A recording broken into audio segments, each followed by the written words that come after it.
بسم اللہ الرحمن الرحیم۔ شروع خدا کا نام لے کر جو بڑا مہربان نہایت رحم والا ہے۔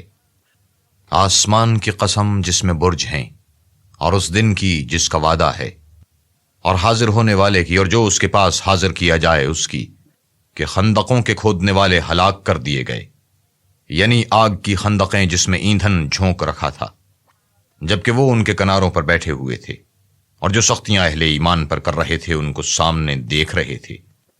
ان کو مومنوں کی یہی بات بری لگتی تھی کہ وہ خدا پر ایمان لائے ہوئے تھے، جو غالب اور قابل ستائش ہے، جس کی آسمانوں اور زمین میں بادشاہت ہے، اور خدا ہر چیز سے واقف ہے۔ جن لوگوں نے مومن مردوں اور مومن عورتوں کو تکلیفیں دی اور توبہ نہ کی، ان کو دوزخ کا اور عذاب بھی ہوگا، اور جلنے کا عذاب بھی ہوگا۔ اور جو لوگ ایمان لائے اور نیک کام کرتے رہے، ان کے لیے باغات ہیں جن کے نیچے نہریں بہہ رہی ہیں، یہی بڑی کامیابی ہے۔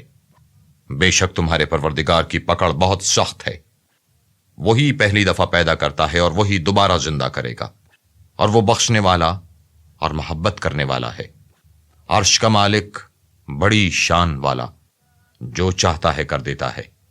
بھلا تم کو لشکروں کا حال معلوم ہوا ہے، یعنی فرعون اور سمود کا، لیکن کافر جان بوجھ کر تکذیب میں گرفتار ہیں، اور خدا بھی ان کو گرد گرد سے گھیرے ہوئے ہے۔